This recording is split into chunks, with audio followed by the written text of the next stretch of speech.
Twongeye kubaramutsa aho turi hose mu mpande zine z'isi, tukaba twugiye kuvugana kw'ijambo ry'Uhoraho, nkaba mbasabiye mwese kugira ngo Uhoraho akomeze kubana namwe natwe aho turi mu mpande zine z'isi. Dusenge.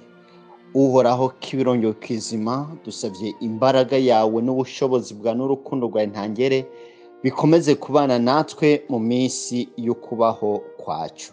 Savye niringiye imbaraga yawe n'ubushobozi kubwo urukundo n'imbaraga udufiseho, yuko udushaka ko twihana tumenya inzira yawe y'agakiza. Ubwo nirwo rukundo wama watugaragarije uko bukeye uko bwije. None nkaba nsabiye uwo ari wese yinjire mu rukundo ugenda uduha, watweretse kuva ikiremwa y'isi, urukundo watweretse kuduha umwana wawe akaza kudupfira maze akadusesera amaraso kugira ngo dukizwe.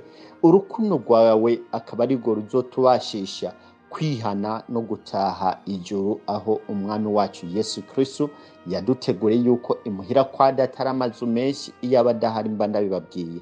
None imuhira kwa data hari amazu menshi kandi yagiye kuyadutegurira. Savye umwami kugira ngo uwo ari wese agire databuja imbaraga yo kumvira mpwemu yera, iyo atwerekereza yuko imuhira kwa data hari amazu menshi kandi twiteguriye kuyataha. Uwo ari wese ndasaba kugira ngo mpwemu yera amwigishe kumenya gutaha inzira yawe y'agakiza, gutaha mwami mu mazu wamuteguriye, ayitegurira kiri hano muri ino si, kwihana ivyaha n'ingeso nziza n'ibindi vyose vyerekeza ku rukundo rwawe no kuri kameremere yawe. Saviye kila muntu uwo ari we wese mu mpande zine z'isi, maze umuhe guhitamo kwiza, guhitamo inzira yawe y'agakiza. Bisabye niringiye ikiganza cawe mu izina rya Yesu Kristo, amen. Kubw'ivyo uyu munsi tugiye kuvugana amajambo make atubwira ivyo gutwara intwaro z'Imana. Ubwo rero tugiye kuraba amajambo make aboneka muri Petero kugira ngo twitegurire neza ivyo tugiye kwiga. Ico tubona Petero yagiye ahanura abantu yuko bihana ivyaha vyabo, abereka ibijanye nuko abayobozi b'ishengero bakwiriye kuba abagwaneza, abanyarukundo, kandi bagasangiza ubutumwa bwiza intama zabo, intama z'Uhoraho, kugira ngo mwami inshingano yabahaye kugira ngo bayikore bayobowe nawe. Ivyo tukatubibona muri Petero igice ca 5, ukungene yahanuye abakuru b'ishengero, akongera agahanura n'abakristo kugira ngo bihane ivyaha vyabo, kuko umwasi Satani arimwo aragenda ayerera yivuga nk'intambwe akeneye uwo arotsa. Rero kuri ivyo tukaduhanurwa kugira ngo tubashe kumera nka Yesu Kristo, twambare ubutwari bwose n'ibigwanisho vyose ari ryo jambo ry'Imana, kugira ngo tumenye uko duhagarara dutsinde umwasi Satani.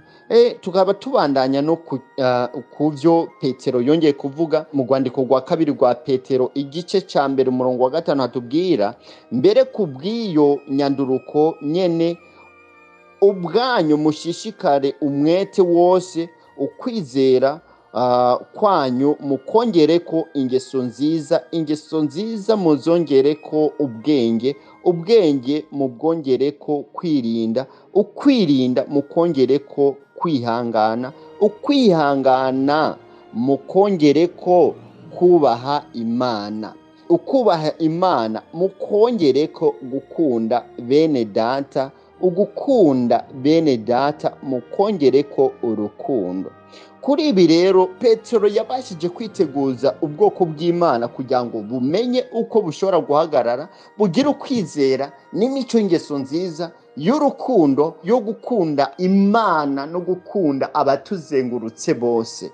Nico duhamagarirwa kugira ngo tumenye yuko Imana yacu ni nyarukundo, iduhamagarira kubugwa neza mu ngeso nziza, mu byo dukwiriye gukora, kugira ngo tumenye iyo turimo turava n'iyo tuja. Rero dukeneye imbaraga y'uhoraho ikomeze kubana na buri muntu uwo ari we wese, amenye inshingano yiwe n'ibikorwa vyiza bituma bene data bashobora kubona agakiza. Tukaba tubona ahandi naho ese ijuru tworijamo gute?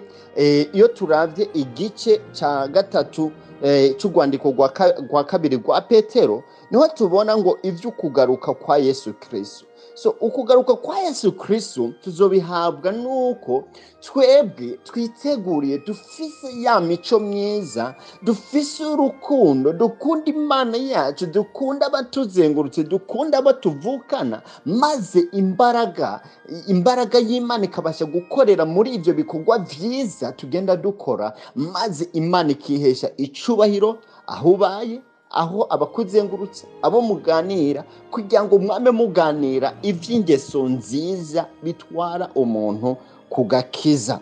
Hama tukaba tubona ukwitegurira ukugaruka kwa Kristo.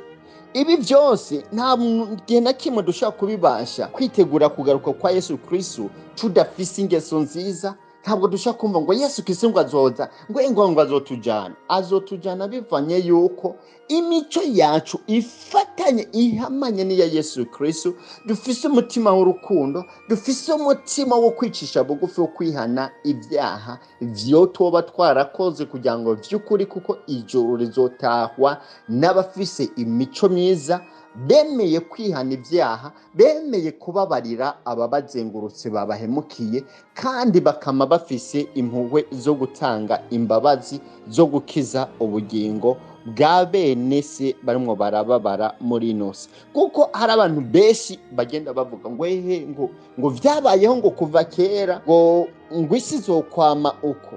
Imana siko ibivuga.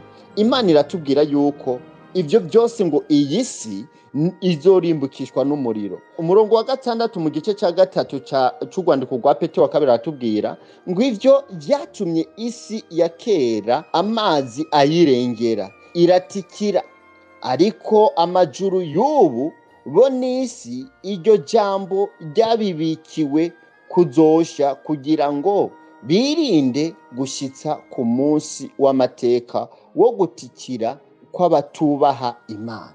Ni kuvuga muri ivyo byose ku bantu batagira ya mico myiza, batubaha Imana, badakunda Imana, badakunda babo, badakunda bagenzi babo, badakunda abaturanyi babo, abo rero nibo abavuga ati bazotikizwa nk'uko isi ya Nowa yabahamagariwe gukora imirimo myiza, bo kwerekana ingeso nziza yo kubaka inkuge iyizobakeza bakanka. None umuntu wese azi neza ko arimo arakora ibikorwa bitajanye n'imico myiza, imico y'urukundo, y'ubugwaneza, aho arimwo ariyubakira inkuge izomurimbura. None rero kuri ivyo rero ntabwo Imana ikeneye yuko abantu barimbuka. Imana ikunda umunyabyaha ikanka icyaha. None natwe ab'Imana dukwiriye kwankana n'icyaha, tukavavanura n'icyaha, tugakunda wa wundi yanka icyaha, wa wundi atanga imico myiza, wa wundi akunda umunyabyaha, atumugire umugenzi wacu. Niho tuzobasha kwambara za ntwaro z'umwuka Imana yadusavye abicishije mu musavyi wiwe Pawulo, kugira ngo amurikire isi yose imenye uko ikwiriye kwambara intwaro z'umwuka. Intwaro z'umwuka nuko ubanza, iyo umuntu agiye kwambara abanza koga, agiye kwambara impuzu igeze. None intwaro z'Imana nizera, bikwiriye yuko tugira ingeso nziza, maze nitugira za ngeso nziza niho tubashiriza kwambara intwaro z'Imana, tukazambara tukagenda nyene zitubereye, zakaka kuri twe mu gihe tumwe turagenda, Imana akaba ari yigaragara kuko twambaye intwaro z'Imana. Rero kuri ivyo kwa kwera, kwa kwicisha bugufi, kwa kwihana ivyaha, kwa kugendana na Yesu, niko kuduha gusa na Yesu ubwiwe, bivanye na za ngeso nziza ziri muri twe, twereka abatuzengurutse ku isi yose. Tugiye gusoma Abanyefeso igice ca 6 duhereye ku murongo wa 10 kugeza ku murongo wa 20 niho tujye kubona aya majambo. Ibigwanishwa by'umukristo muremesherezwe mu mwami wacu no mu bushobozi bwiwe bwinshi. Mwambare ibigwanishwa byose by'Imana kugira ngo mushobore guhagarara mudatsinzwe n'ubugunge bwa wa mugwanizi. Ni kuvuga aha twumvishije yuko umugwanizi agenda yivuga nk'intambo akeneye uwo yorotsa, eka n'abatoranijwe kugira ngo abayobye. None aha Pawulo yongeye kutubwira yuko ngo twambare intwaro z'Imana kugira ngo tubashe guhagarara tudatsinzwe n'iki n'uburiganya bwa wa mugwanezi umwarimu arakenera ngo arotse n'abatoranijwe. Rero kuri ibyo dukeneye uko twambara intwaro z'Imana, intwaro zikwiriye kwambagwa n'umukristo, intwaro zimwe Yesu Kristo yari yambaye yanesheje Satani maze akamunesha, akamuribata, akamusanga n'ikuzimu maze akamuhemurirayo. Rero kuri ibyo tugiye gusoma umurongo wa 12 twumva uko havuga ngo kuko abo tunigana atari abi inyama n'amaraso, ariko tunigana n'abakuru n'abafise ububasha n'abaganza iyi si y'umwiza n'impwemu mbi z'abantu ho mw'ijuru. So dufise rero umwasatani afise twege ntidushaka kumubona n'amaso, yitwa ko afise ububasha kubera ngo twe tutamubonesha amaso. Ariko mu gihe dufise intwaro z'Imana, twambaye intwaro z'Imana, umwasatani turamubona, turabona uko agenda, turabona imico yiwe, tukayigwanya tukayinesha kuko twambaye intwaro z'Imana. None muri ibi Pawulo aduhamagara ngo twambare intwaro z'Imana. Tubona yuko Satani yari yaramwiboheye, maze igihe Yesu Kristo yamwiyereka tubona yuko ariho yambaye intwaro z'Imana, yambara ububasha bw'Imana. No musi natwe akaba duhamagara twambare ububasha bw'Imana. Niyo mpamvu rero turahamagarirwa twese kwambara intwaro z'Imana kugira ngo tubashe kunesha iyo myuka mibi izengurutse isi, ituma abantu bayoba, ituma abantu bagendera mu bintu bidakwiriye. Niyo mpamvu uyu munsi duhamagarwa yuko dukwiriye kwambara intwaro z'Imana. Dukwiye kwambara intwaro z'Imana twambaye ububasha bw'Imana, kuko twebwe ntacyo turico tutari kumwe n'Imana. Ngo kuko ngo ivyo ngo mwabire ibigwanisho byose by'Imana kugira ngo mushobore kudatsindwa ku munsi mubi, kandi nimwaheza byose mugahagarara mushikamye. So mwambaye mufise intwaro z'Imana, murahagarara mugize iki? Mushikamye. Igihe umwasatani inzira azocamwo, amayeri yose azokoresha, uzoyabona ataragushikira, uyagwanya ataraza. So ikinesha byose nuko twambara intwaro z'Imana kugira ngo tubashe guhagarara tudatsinzwe n'iki? N'umwasi, kugira ngo twame turi kumwe n'Imana yacu, kuko intwaro z'Imana tuzambaye twemeye ububasha bw'Imana, kandi twemeye imbaraga y'Imana yuko ibana natwe, arizo ntwaro z'Imana n'imico myiza y'Uhoraho. Nuko rero mushikamye, mukenyeje ukuri, mwambaye ukugororoka nk'icuma gikingira igituza. Tubona yuko dukwiriye kwambara ukugororoka, imico myiza aba ariyo ituranga, kuko ariyo nkomezi ikomeye nk'icuma. Rero dukwiriye yuko twambara imbaraga y'Imana, ubwiza, ukugororoka ngo kumeze nk'icuma. Mu gihe umuntu wese akeneye kugororoka, akwiriye kugira gukiranuka. Murongo wa 15, mwambaye inkweto z'ivyo ubutumwa bwiza bw'amahoro bibiteguza, kandi hamwe n'ivyo byose mwabire inkinzo y'ukwizera, niyo mushoboza kuzimisha imyampi ya wa mubi yose yaka umuriro. So tubona yuko ugukiranuka kumeze nk'icuma, bya bindi za ngeso nziza zitubwereka yuko kari icuma kitamenwa. Ingeso nziza ni icuma kitagira iki, ni intwari ikomeye, kuko ni icuma kitameneka, ni icuma kidatoboka, udashobora kurasa umwami ngo ucemwo, kuko ukwizera ukuri, ingeso nziza, ugukiranuka ni icuma. So reka tubonye yuko ngo ukwizera nako niyo mushobora kuzimisha imyambi yose mibi yose yaka umuriro. Ni kuvuga ukwizera nako gukingira ibintu byose bitwa ko bikomeye byose biba kure yawe, kuko ufise ingabo ikugize iki, igukingira. Ni intwaro igukingira imyambi yose yo bayirashira kubita. Turazi neza uko ngene abantu bagwana kera bitwaza ico bita inkinzo cyane ingabo mu Kinyarwanda, mu gihe ngo barasa umwami abansi, umuntu yacashira ya ngabo yiwe imbere cyane ya nkinzo yiwe imbere, umwami uje wacu kubita kugahera kuri ya nkinzo. Rero nukwizera, iyo wizeye Yesu Kristo, ukizera imbaraga Yesu Kristo, ikintu cyose gikubise gikubita kuri ya nkinzo maze kikabaruka kikagenda. Niyo mpamvu duhamagarirwa kugira ukwizera mu bihe byose, kugira ngo tubashe kuzimya imyami yose iza. Dufise imico myiza n'icuma kidatoboka, dufise n'inkinzo irinda imyambi yose uko imeze ko ariko kose.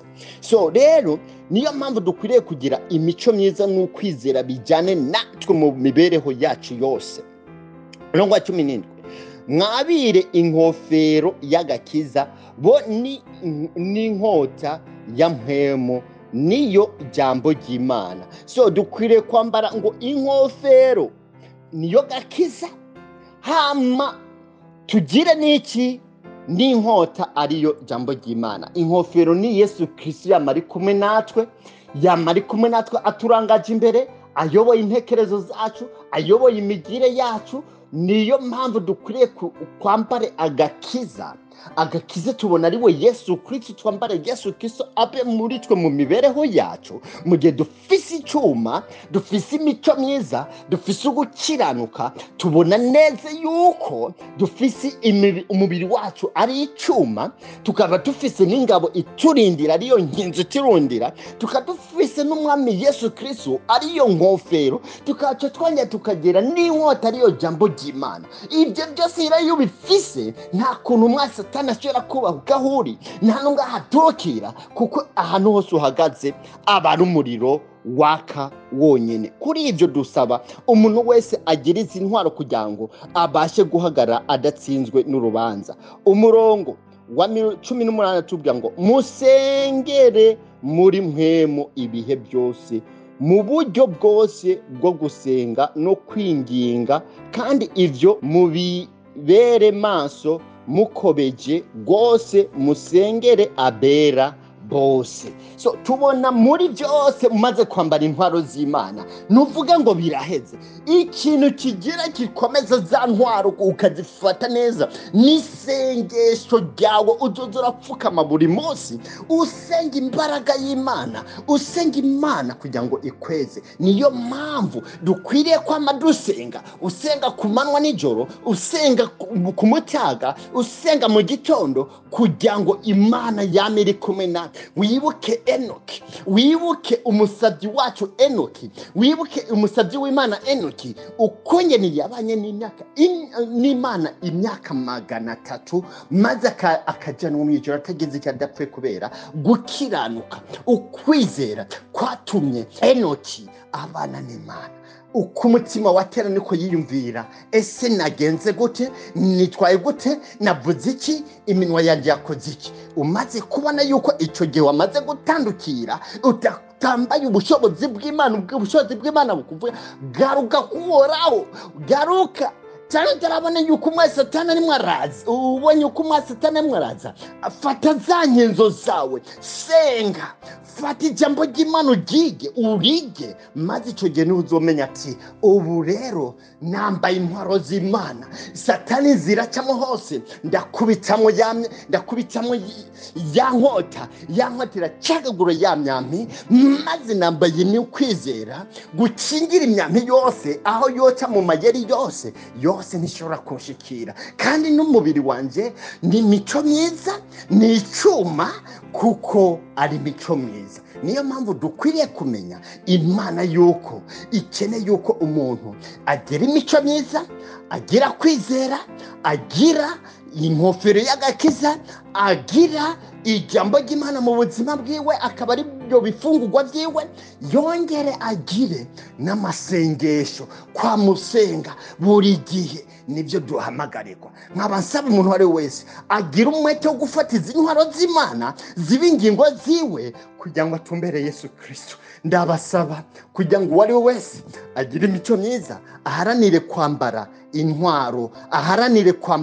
intwaro z'Imana kugira ngo abashe kunesha umwasi satani. Nibyo sabira isi yose, nibyo sabira abamaze kwakira ubutumwa bw'abamarayika batatu kugira ngo bamamaze intwaro z'Imana, kugira ngo berekane Imana uko ikora, kugira ngo ubwoko bw'Imana burokoke. Nibyo sabira buri muntu wari wese kugira ngo ahari hariho hose ahagarara ashikamye, ahagarara asenge, yambare intwaro y'Imana, yambare intwaro z'Imana, yambare ububasha bw'Imana, abeshwaho no gusenga, abeshwaho n'ijambo ry'Imana ariryo rigize ingingo yiwe, agira ugukiranuka, ariyo ya mico myiza twahejeje gusoma, kugira ngo by'ukuri duhagarare tudatsinzwe n'urubanza. Nibyo sabira kira muntu wari wese afise ubutumwa bw'abamarayika batatu arimo arabwamamaza kugira ngo ahagarare adatsinzwe n'iki n'uburiganya bw'umwasi. Niyo mpamvu satani arimo aragenda ashaka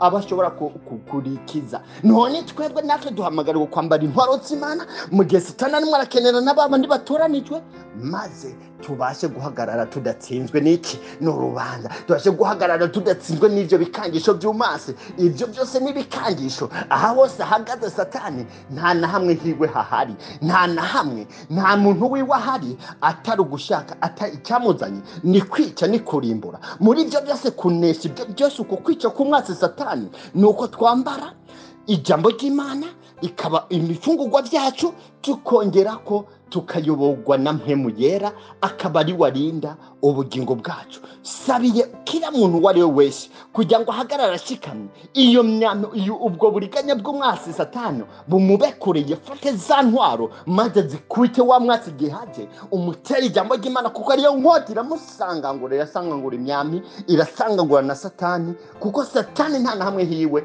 nta muntu wiwe ahari atari ukuriganya ubwoko bw'Imana. None bana b'Imana, dusabye ko twambara intwaro z'Imana kugira ngo tuneshe umwasi satani. Nivyo sabira umuntu wari wese twambara intwaro z'Imana. Sabira buri muntu wari wese kuri ino saa kugira ngo twese twambare intwaro z'Imana. Dusenge. Uhoraho kibirongyo kizima, ndakwinginze kugira ngo umwuka wa wera ubane natwe, kugira ngo twambare intwaro z'Imana, duhagarare dushikamye, kugira ngo tubashe kunesha imigambi n'imigenderere yose ya satani mu mibereho yacu yose. Tugire imico myiza, tugire ijambo ry'Imana, tugire ukwizera, tugire Yesu Kristo ari we nkofero n'agakiza, maze inkota dufata ariyo jambo ry'Imana riturangaza imbere, kuko risangangura imitego yose y'umwasi satani. Savye imbaraga yawe ibane na buri muntu wari wese, ibane na buri muntu wari wese afise ubutumwa, atwaye ubutumwa bw'abamarayika batatu mu mpande zine z'isi, kugira ngo tubashe kunesha uburiganya bw'umwasi mu bishetani. Nivyo sabira kila muntu wari wese n'izina ry'uwaducunguye Yesu Kristo, uduhe guharanira kwandikisha amazina yacu. Nivyo sabira umuntu wari wese yandikisha izina ryiwe mu gitabo cy'ubugingo buhoraho, mu izina ry'uwaducunguye Yesu Kristo. Amen.